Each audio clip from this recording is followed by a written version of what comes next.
So hello, everyone. I'm here with Ofir Zemer, the CEO of Cellwize, to talk about the radio access network, some of the big trends in 2021 and what we see coming up in 22.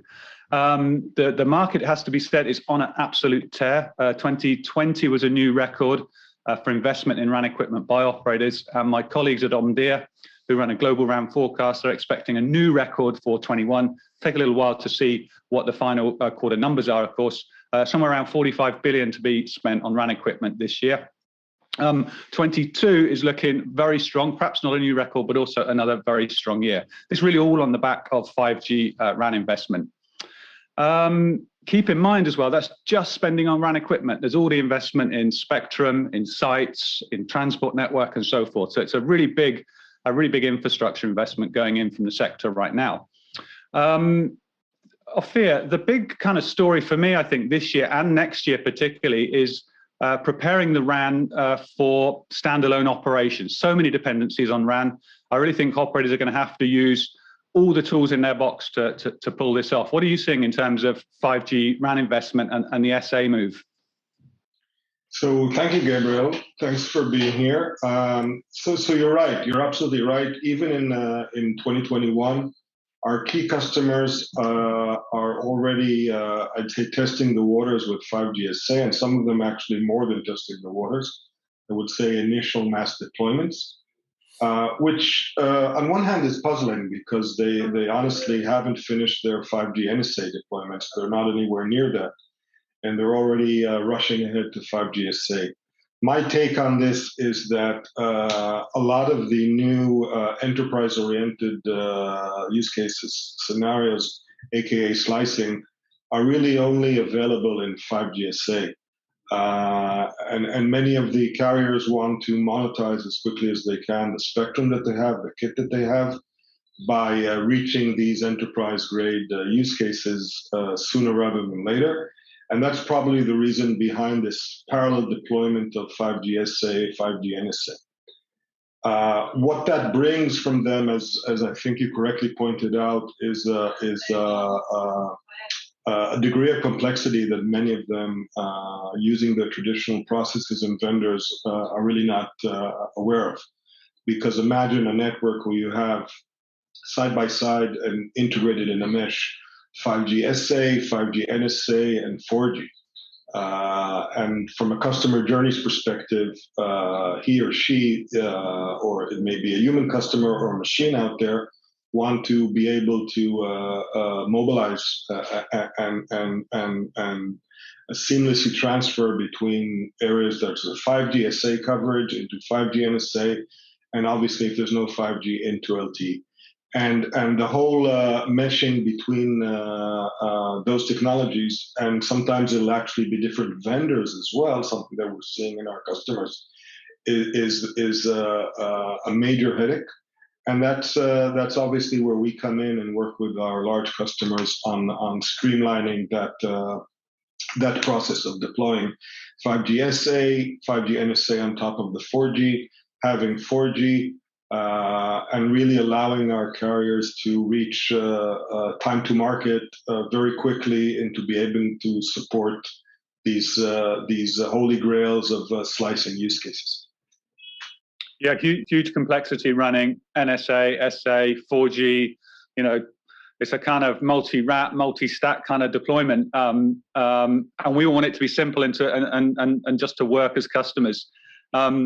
Great time to be a RAN automation company, I would have thought. Other big theme, we can't really avoid this one, is OpenRAN. We've covered it massively at Heavy Reading and Light Reading. I'll give you my views in a moment, but how are you seeing that shape out? First of all, I'm a big believer. I think the business drivers behind OpenRAN are, if anything, they're stronger now than they were a few years back.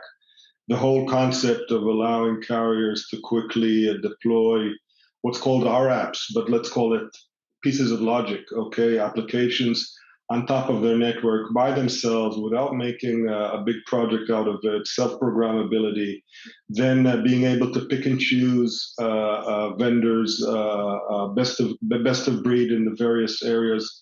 being able to build really their own networks and full flexibility, and obviously reducing the TCO, those drivers are all there. And OpenRAN, or the various flavors of OpenRAN, attempts to serve that. What we are seeing is that it's a journey. It's not a binary thing. Some of these standards are already well tested. Some of them are only being put together now, and some of them are just still pies in the skies.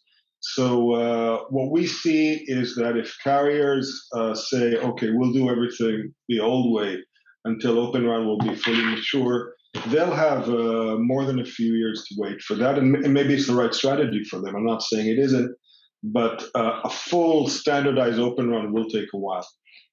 We see other carriers, and I don't want to name names, but many of them are our customers.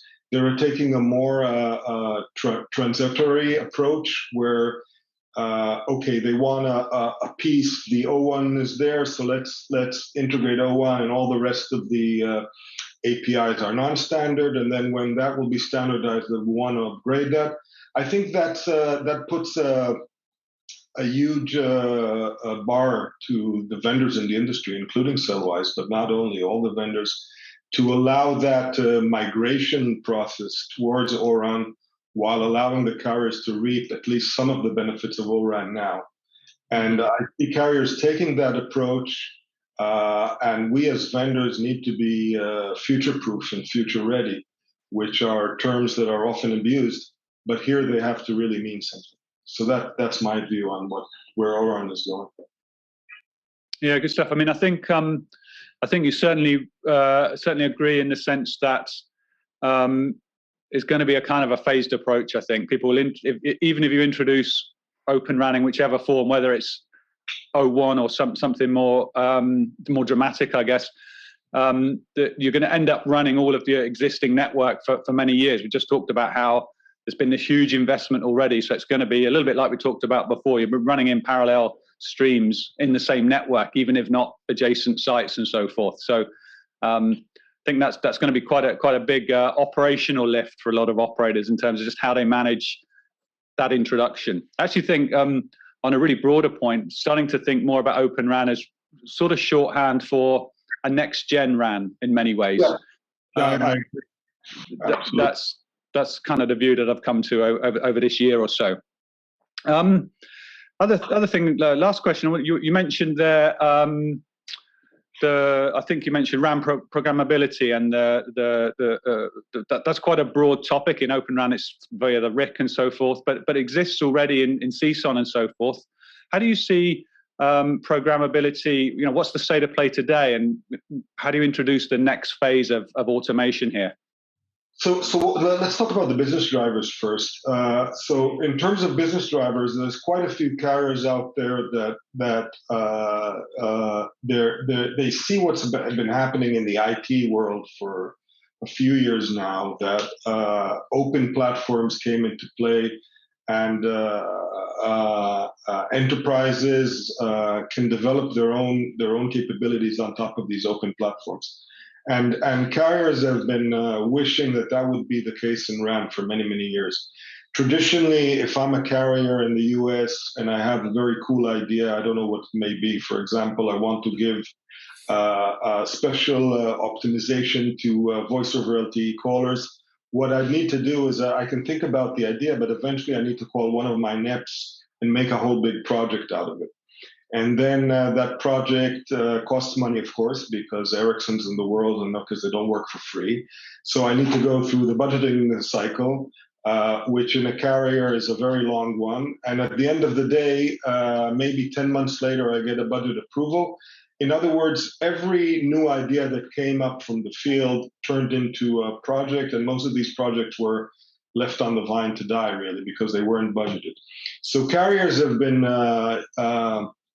pining to be able to really develop their own stuff for a few years now. And we talked about OpenRAN. OpenRAN, that indeed is one of the promises of OpenRAN. However, in order for that to happen, there's a lot of other things that need to be standardized. So what we see with, if you want, our pre-ORAN OpenRAN, which is really what our automation platform is all about, we developed a very strong programmability capability, and quite a few of our large customers are now openly using it. So their data scientists, their radio engineering folks can say, we have an idea, and they go into a serverless ecosystem, just like you do in Google or Amazon, and develop that idea by themselves. And this is really picking up. And it is so successful that I see in a while that most of these applications over time will be self-developed by carriers or even by third parties that will put them in a marketplace and allow carriers to license them and enjoy them. And I think that's a great development for the industry. It really allows innovation and creativity to go big time into this historically very stolid market, I would say. Good stuff. Ofir Zemer from Cellwize, thanks very much.